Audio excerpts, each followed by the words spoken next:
नमस्कार दोस्तों, आपका हमारे YouTube चैनल HSSC टारगेट 2.0 में हार्दिक स्वागत है। आज हम स्टार्ट करेंगे भारतीय संविधान के भाग। हमारे संविधान में टोटल 22 भाग दे रखे हैं, जिसमें आज हम स्टार्ट करेंगे भाग 1। भाग 1 आर्ट फेस्ट। इसमें दिया गया है संघ एवं इसके राज्य। संघ एवं इसके राज्य, यूनियन एंड इट्स स्टेट्स। ये हमारा है आर्टिकल 1 से 4 तक। आर्टिकल 1 से 4 तक भाग हमारा एक आर्टिकल 1 से लेकर आर्टिकल 4 तक। आर्टिकल 1 में दिया गया है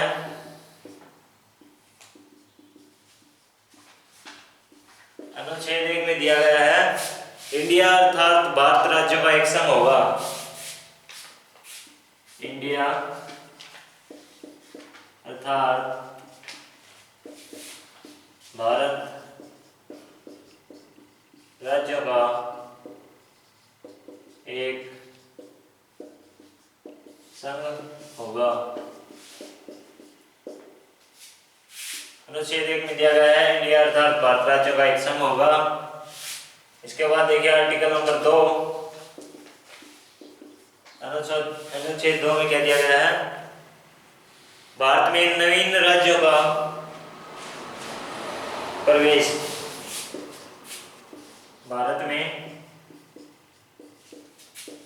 नवीन राज्यों का प्रवेश।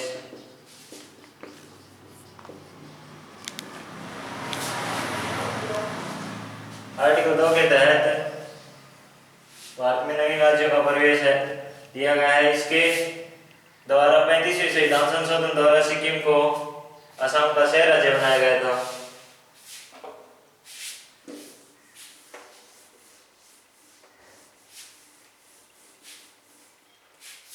35वें संविधान संशोधन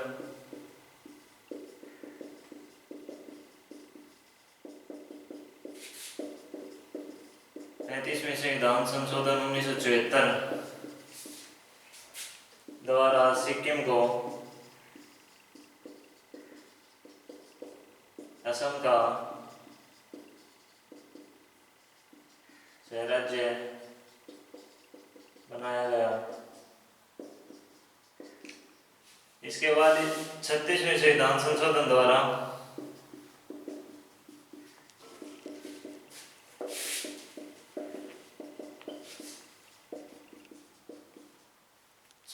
संविधान संशोधन 1975 द्वारा इसका एक अलग राज्य बना दिया गया। 22वां राज्य सिक्किम को 22वां राज्य बना दिया गया।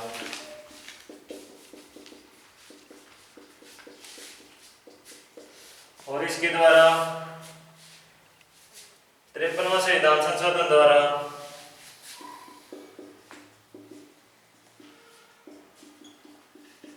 संविधान संशोधन 1986 द्वारा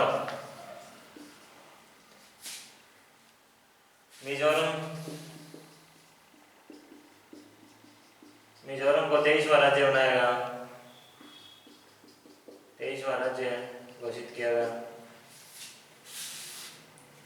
और इसमें 55वां संविधान संशोधन 1986 द्वारा अरुणाचल प्रदेश को 24वां राज्य, अरुणाचल प्रदेश को 24वां राज्य बनाया गया। इसके बाद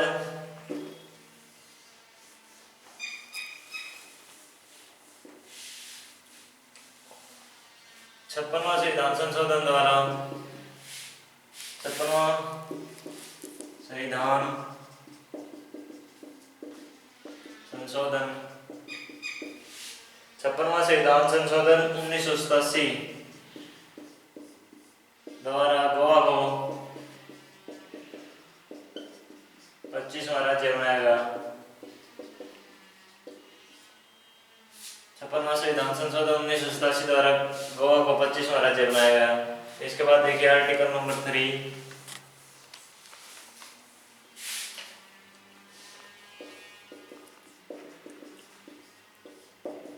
आर्टिकल नंबर 3 क्या कहता है?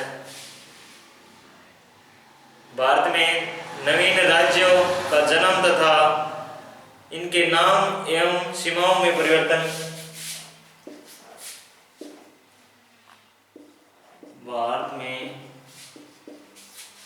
भारत में नवीन राज्यों एवं नवीन राज्यों का जन्म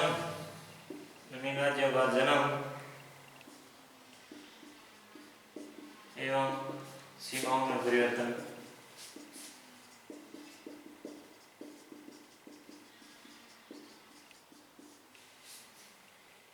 आर्टिकल नंबर 3 के तहत हम भारत में किसी राज्य की सीमा चेंज करनी हो तो इसके द्वारा हम कर सकते हैं। आर्टिकल नंबर 4 क्या कहता है? आर्टिकल 4 कहता है आर्टिकल 1, 2, 3 को प्रभावित करने वाला कोई भी कानून भारत सरकार द्वारा बनाया जाता है तो उसमें संविधान संशोधन की करना जरूरी नहीं है। उसे केवल साधारण विधेयक द्वारा ही पास किया जा सकता है। अनुच्छेद 1, 2, 3 अनुच्छेद 1, 2, 3 को प्रभावित करने वाला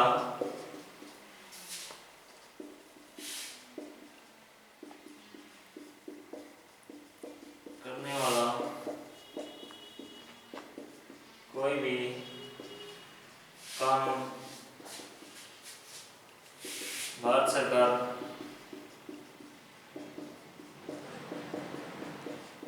बनाती है तो इसमें संविधान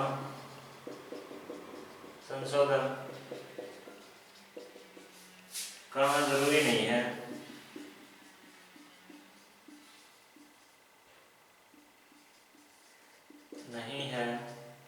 इसे साधारण विधेयक से भी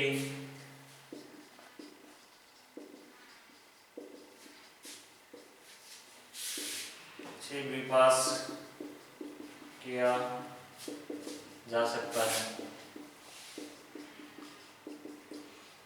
ये था हमारा भाग 1 आर्टिकल 4 तक। इसके बाद देखते हैं भाग 2 सिटीजनशिप नागरिकता।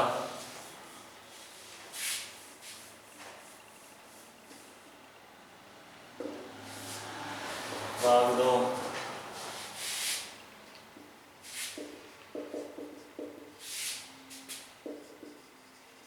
सिटीजनशिप नागरिकता। ये हमारा आर्टिकल 5 से लेकर 11 तक। तो इसमें देखिए आर्टिकल नंबर 5 क्या कहता है? आर्टिकल 5 ये बताता है नागरिकता की परिभाषा के बारे में। नागरिकता की परिभाषा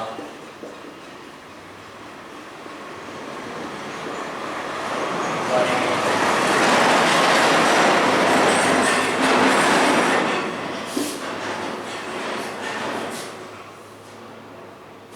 कोई भी व्यक्ति 26 जनवरी 19 1950 से भारत में रह रहा, वो भारत का नागरिक होगा। 26 जनवरी 1950 से जो भी भारत में रह रहा है वो भारत का नागरिक होगा। आर्टिकल नंबर 6 में देखिए, आर्टिकल 6 क्या कहता है? विभाजन के समय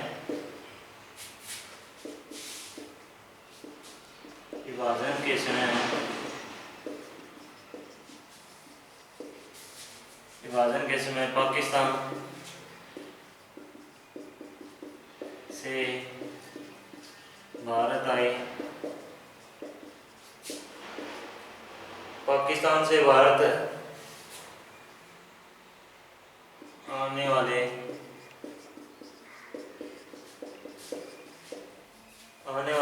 लोगों के बारे में आर्टिकल 6 बताता है विभाजन के समय पाकिस्तान से भारत आने वाले लोगों के नागरिकता के बारे में। 1948 से पहले जो भी लोग पाकिस्तान से आए उनको स्वतः ही भारत की नागरिकता मिल गई, और उसके बाद जो आए हैं उनको 6 महीने तक रजिस्ट्रेशन करवाना पड़ता है, उसके बाद उनको नागरिकता दी गई। इसमें देखिए आर्टिकल नंबर 7, आर्टिकल नंबर 7 कहता है भारत से पाकिस्तान जाने वाले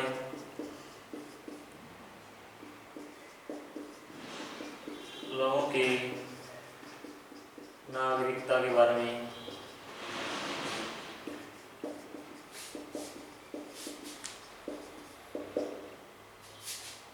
इसमें देखिए विभाजन के समय कुछ लोग पाकिस्तान चले गए, वहां के फिर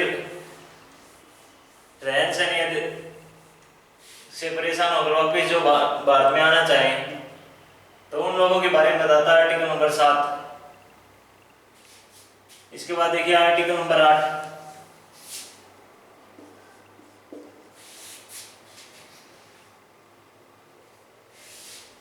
आर्टिकल नंबर 8 से भारत में रहने वाले लोगों के बारे में है। भारत में रहने वाले या भारत के लोगों के लिए जो प्रावधान दिए गए हैं उनके बारे में है।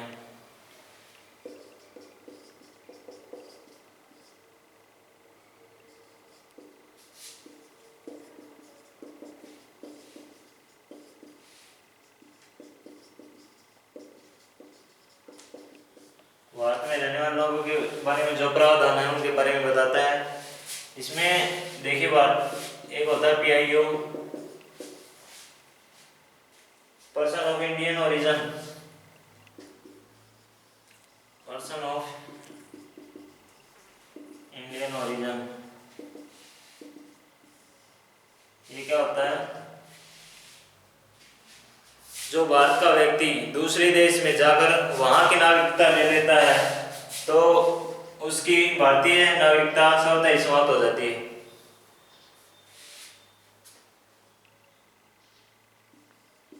जो व्यक्ति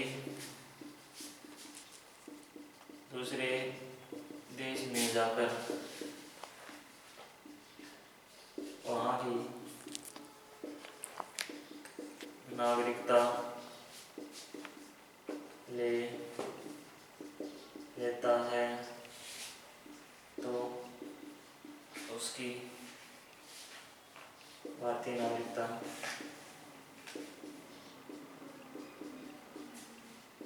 खत्म हो जाती है।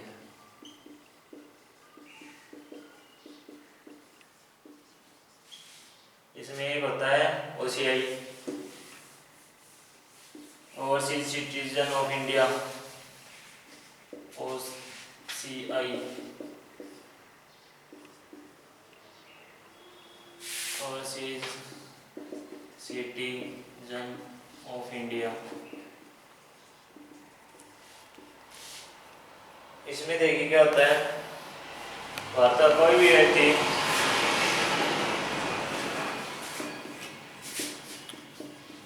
कोई भी व्यक्ति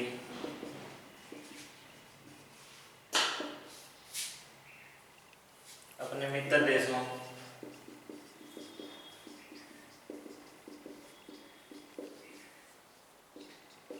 में जाकर कोई शोध कार्य वगैरह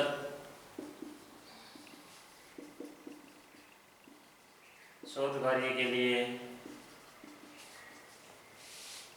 या रिसर्च के लिए वहां की नागरिकता लेता है और उसकी भारतीय नागरिकता भी बनी रहती है।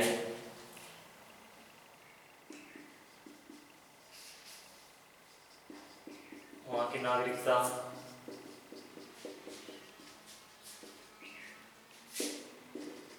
लेता है और उसकी भारतीय नागरिकता भी बनी रहती है।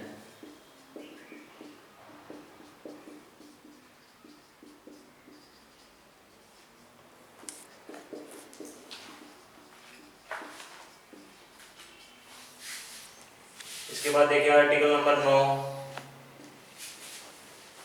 आर्टिकल नंबर 9 क्या कहता है? यह नागरिकता के निलंबन के बारे में बताता है। नागरिकता के निलंबन के बारे में बताता है।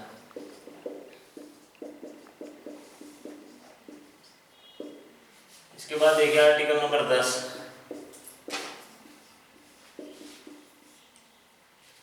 आर्टिकल नंबर 10 नागरिकता के अधिकारों के बारे में बताता है। नागरिकता के अधिकारों के बारे में।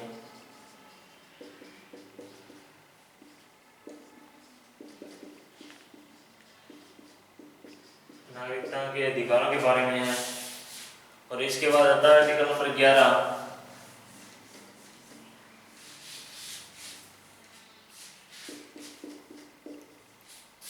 आर्टिकल नंबर 11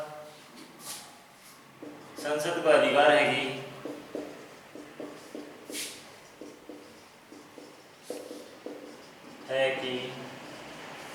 वह नागरिकता के कानूनों में संशोधन कर सकती है।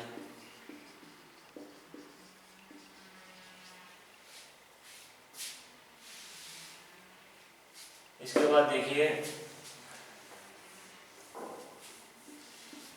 नागरिकता प्राप्त करने के 5 तरीके। नागरिकता प्राप्त करने के 5 तरीके क्या क्या है?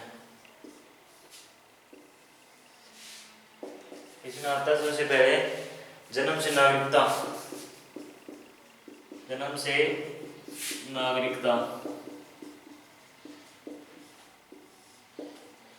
इसके अंदर देखिए जिसका जन्म भारत में हुआ है और उसके माता पिता भारत के नागरिक हैं, उसे जन्म से नागरिकता मिल जाती है। जिसका जन्म भारत में हुआ है और उसके माता पिता भारत के नागरिक हैं।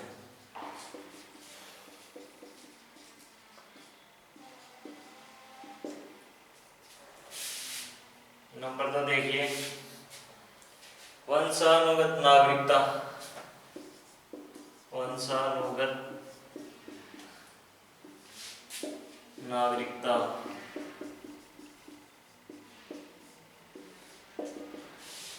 इसमें क्या होता है? जिसका जन्म भारत में नहीं हुआ बट उसके माता पिता में से किसी एक का जन्म भारत में हुआ है या भारत का नागरिक है। जिसका जन्म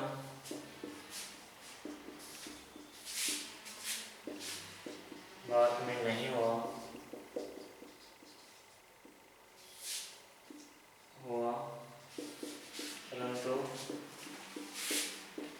इसके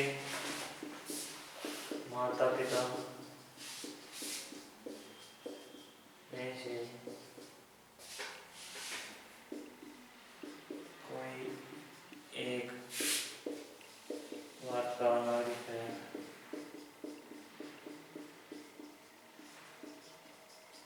2004 के बाद इसको चेंज कर दिया गया था, दोनों ही भारत के नागरिक होने चाहिए, तो उनको वंशानुगत नागरिकता मिल जाती है। इसके बाद देखिए नंबर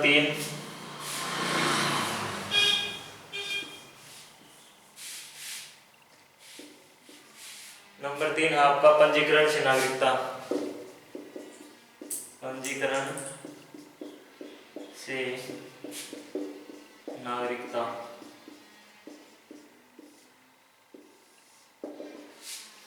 इसमें क्या है, भारत की कोई नागरिकता लेना चाहता है तो वह मिनिमम 7 वर्ष से भारत में रह रहा हो और पिछले 12 महीने से कंटिन्यू भारत में ही हो। पिछले 7 वर्ष से भारत में रह रहा हो और पिछले 12 मंथ से कंटिन्यू यही हो, उसे पंजीकरण द्वारा नागरिकता मिल जाती है।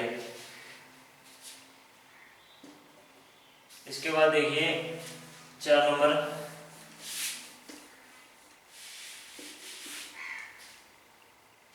प्राकृतिक नागरिकता।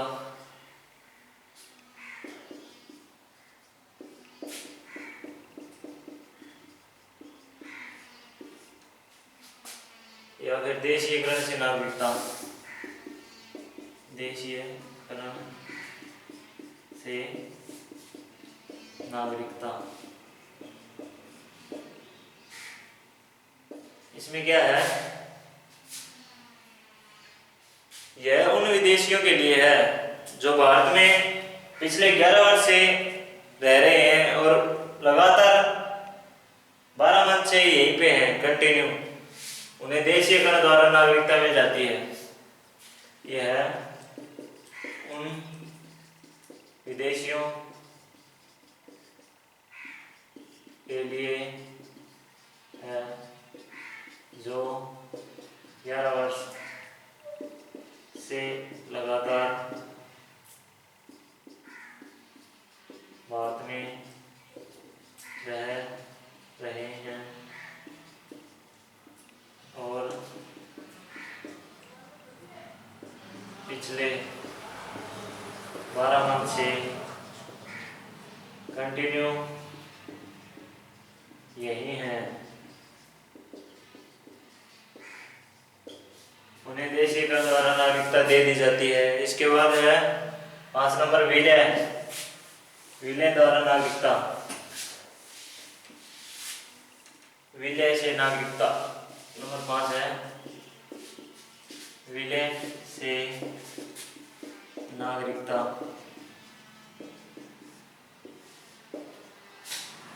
इसमें क्या है, अगर किसी बाहरी राज्य का भारत में विलय होता है, अगर किसी बाहरी राज्य का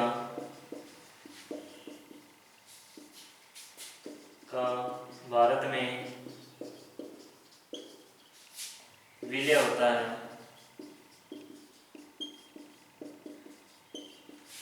तो वे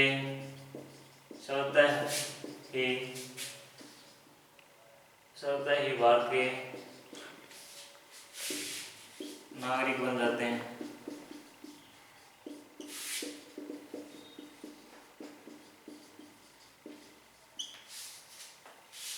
ये थे हमारे 5 तरीके नागरिकता प्राप्त करने के। इसके बाद देखते हैं हम नागरिकता निलंबन के 3 तरीके।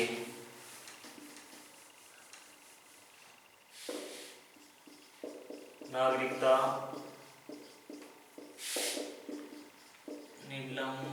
निलंबन के 3 तरीके। इसमें देखिए नंबर 1 स्वतः ही त्याग देना।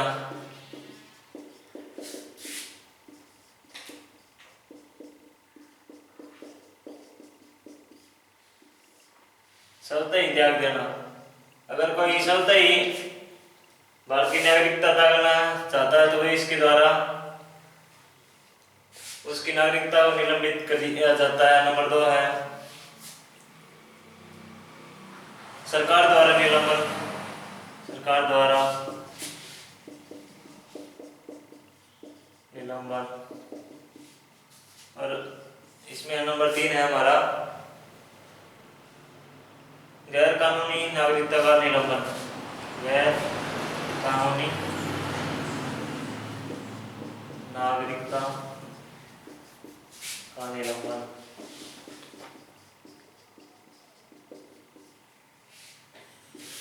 इसमें मानसिक रूप से पागल व्यक्ति को उसकी नागरिकता से वंचित किया जा सकता है।